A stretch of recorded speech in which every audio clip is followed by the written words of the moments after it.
Watch and burn. Hey everybody. So tonight I am looking to discuss Mudvayne. I believe this is their, well, actually now I'm not sure if this is their first full length or not, but this is the record that sort of clued us all into them back in 2000, and that record is LD50, which means Lethal Dose 50. And everybody got sold on the idea of Mudvayne due to the strength of the signal. Dig? The signal.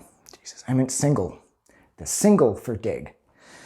So me and everybody else thought that the band's makeup with that sort of wild Primus type bass mixed with the really awesome sort of THX 1138 inspired visuals of the video, coupled with how short and fucking punchy and how amazingly crushing and heavy and catchy Dig was, we ran out and grabbed the record, thinking that there was more of that to follow. And this record's a fucking mess. Like, the band can't seem to, like, one minute they sound like Disturbed, the next minute they sound like Slipknot, and it's like the only song on this record that sounds like Dig is Dig.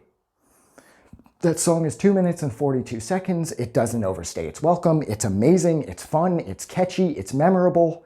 But then some songs on here, like Severed, is 6:30, and like Prod in Pharmacopoeia, they click in at like 5:30 to 6:30 a piece, and No Forever is like 7 minutes.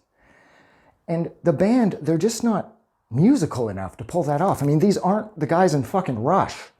I mean, they should have stuck to the formula that they used to write Dig. This entire record should have been nothing more than 12 or 13 songs that clock in at the better part of 3.5 minutes apiece, and that they continuously get off the ground like Dig did. The only other songs on here that I sort of liked, Internal Primates wasn't bad. It had its moments, it got really strong, it seemed to find its wings, but it's just too long.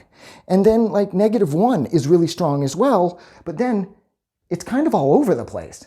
It's like, this record almost feels kind of like a record from Genesis or some shit. Like, there's just, musically, it's just too sprawling. And it's like, at one minute they try to be Tool, and then the next minute I hear touches of, like I said, Slipknot. My God, the guitar tones at times, like this, they're just mimicking Slipknot fully.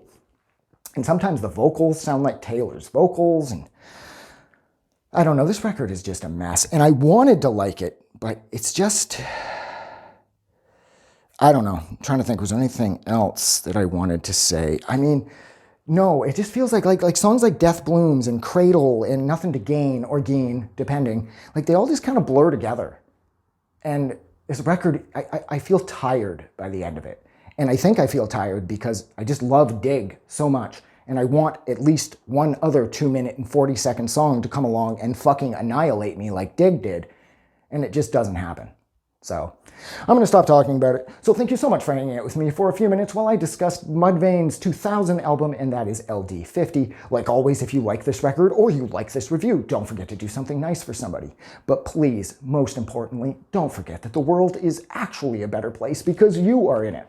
Like always, I'm going to go. Have a good night.